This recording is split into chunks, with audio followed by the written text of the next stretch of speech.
Ini adalah gambar pertama yang aku terima dari Emma. Aku sebenarnya langsung tak duga yang dia akhirnya berjaya mencari aku. Dan kalau tak silap aku, dah 2 tahun dah berlalu.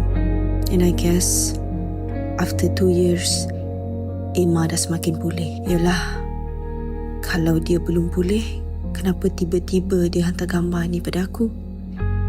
Dan disebabkan gambar ni lah yang membuatkan aku jadi takut, paranoid seorang-seorang.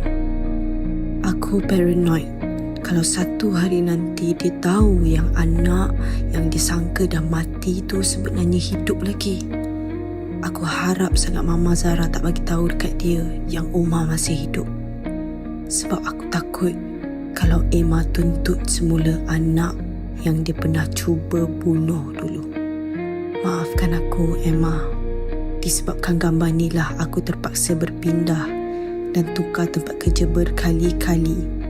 Aku tak boleh ambil risiko untuk kau jumpa aku. Maafkan aku, Emma, kalau aku terpaksa melarikan diri dari kau dan dari semua orang yang aku kenal sekali lagi. Sumpah aku terpaksa.